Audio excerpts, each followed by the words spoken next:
is the most important molecule that you need to stay healthy and prevent disease? Hi, this is Dr. Mark Hyman. Welcome back. Now, why have most of you never heard about this? And why is it the secret to prevent aging, cancer, heart disease, dementia, and more? And why is it necessary to treat everything from autism to Alzheimer's?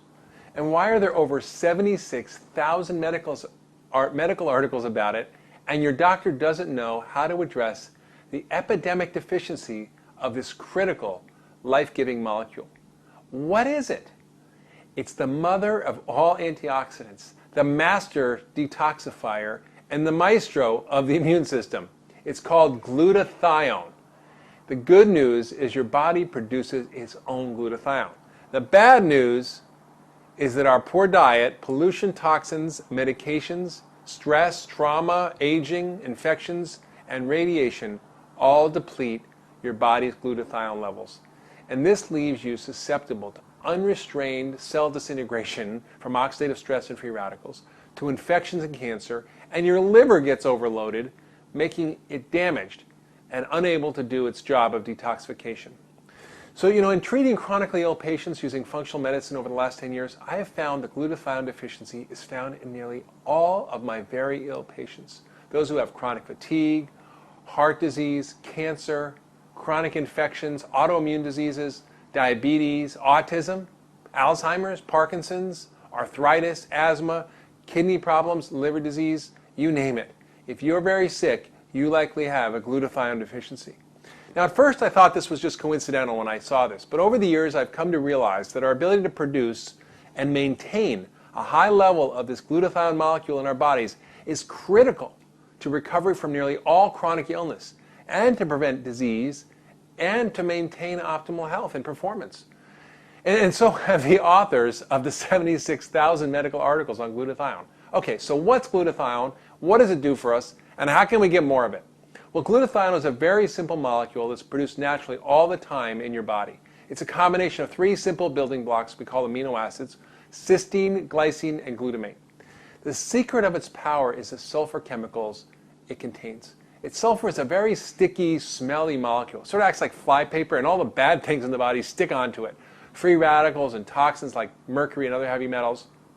Normally it's recycled in the body, except when the toxic load becomes too high, and that explains why we're in such trouble. In my practice, I test for the genes involved in glutathione metabolism, genes involved in producing the enzymes that allow the body to produce and recycle the glutathione. They have lots of names, GSTM1 and GSTP1 and so on. The fact is that we all evolved in a time before there were 80,000 toxic industrial chemicals that were introduced into our world, before electromagnetic radiation was everywhere, before we polluted our lakes and rivers and skies and oceans and teeth with dental amalgams and with mercury and lead. And that's why we often got by with just a basic version of the genetic detoxification software that's encoded in their DNA. And it's sort of mediocre at getting rid of toxins in the body. We just really didn't need more. Who knew we would be poisoning ourselves and eating a processed, nutrition-depleted diet? That's why almost half of the population has a limited capacity to get rid of toxins. They're missing GSTM1 function. And nearly all my very sick patients, including me, which explains why I became mercury poisoned and why I suffer from chronic fatigue, are missing this particular gene. And that makes them the yellow canaries in the coal mine. And that may be up to 1/3 to 1/2 of our population who suffers from chronic disease. So why is glutathione so important? Well, it recycles all the antioxidants in the body. It helps us deal with free radicals. And dealing with free radicals is like handling a hot potato, right? The free radical gets passed around. It goes from vitamin C to vitamin E to lipoic acid, and then finally to glutathione, which cools it off and recycles the other antioxidants. And then the body can reduce or regenerate another protective glutathione molecule, and we're back in business. The problem occurs when we're overwhelmed with too much oxidative stress or too many toxins. Then glutathione becomes depleted, leading us towards some terrible illness. And we can no longer protect ourselves against free radicals or infections or cancer, and we can't get rid of toxins, and this leads to further accumulation and further illness. Glutathione is also critical in helping your immune system do its job of fighting infections and preventing cancer, and that's why studies show that it can help even in the treatment of AIDS.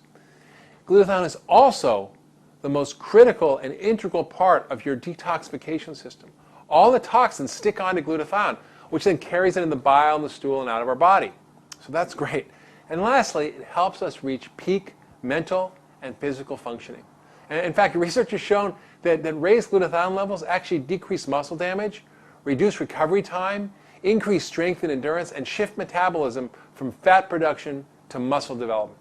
So if you're sick or old or just not in peak shape, you likely have glutathione deficiency.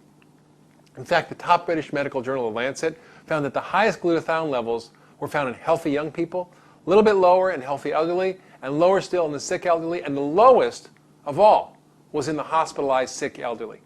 So keeping yourself healthy, boosting your performance, preventing disease and aging will depend on keeping your glutathione levels high. So the reason that glutathione is so important is that it's responsible for keeping so many of the keys to ultra wellness optimized. It's critical for immune function and controlling inflammation. It's the master detoxifier. It's the main antioxidant and protects our cells and our energy metabolism. So what about the good news? Okay, I give you a lot of bad news. The good news is you can do a lot of things to increase this natural and critical molecule in your body. So you can eat glutathione boosting foods, you can exercise, and you can take glutathione boosting supplements. All right, so let's talk about what to eat. What should you eat if you want to boost glutathione? First, I want you to enjoy sulfur-containing foods. And the main ones are garlic and onions and the broccoli family, your cruciferous vegetables. Broccoli, kale, collards, cabbage, cauliflower, watercress, all these great foods that are full of powerful sulfur-containing molecules. Also, you can use bioactive whey protein. Remember Little Miss Muffet and her curds and whey, right? That clear liquid that comes off on the top of yogurt? This is the greatest source of cysteine and amino acid building blocks for glutathione synthesis. And I'm not a big fan of dairy, as you know, but there's an exception with a few warnings. The whey protein must be bioactive. It must be made from non-denatured proteins, which means the denatured protein is a breakdown of normal protein structure. It should be from non-pasteurized and non-industrially produced milk, which makes it free of pesticides, hormones, and antibiotics. There's one called the Immunocal, which is actually prescription bioactive non-denatured whey protein that's even listed in the physician's desk reference. Okay, what about exercise? What type of exercise? Well, exercise is pretty straightforward. So not over-exercise, because that depletes glutathione, but regular exercise boosts your glutathione and helps your immune system and so on. So start slowly, build up to 30 minutes a day of vigorous aerobic exercise like walking or jogging or sports, which I like tennis or basketball. Strength training, 20 minutes 3 times a week is also helpful. And lastly, you can take some glutathione boosting supplements. So it would be easy just to take glutathione as a pill, right? But the body digests the protein and you don't get the benefits.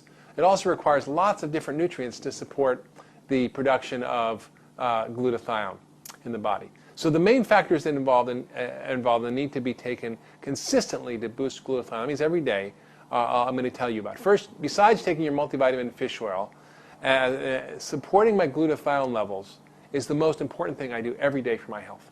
So first one I use is something called N-acetylcysteine or NAC or NAC. This has been used for lots of years in medical practice to help treat asthma and lung disease, to treat people with life-threatening liver failure even in the emergency room from Tylenol. But now it's even used to prevent kidney damage from dyes used in a hospital from X-ray studies. So it's got a lot of widespread application. The next is alpha-lipoic acid, and this is a close second to glutathione in the importance in protecting our cells and energy production and blood sugar control and many things. We make in our bodies, but we often become depleted. Next, and this is critical because there's 2 cycles here. I've written about this methylation cycle before, but this cycle of B12, folate, and B6 is critical for helping the body continue to produce the glutathione. Very critical, folate, B6, and B12. And lastly, we need selenium and the family of antioxidants and milk thistle, which is an herb, all of which can help boost glutathione levels. So remember, if you want to stay healthy and be ultra well, make sure your glutathione levels are up and functioning well. So thanks for listening to me today. This has been Dr. Mark Hyman, and I'll see you next time.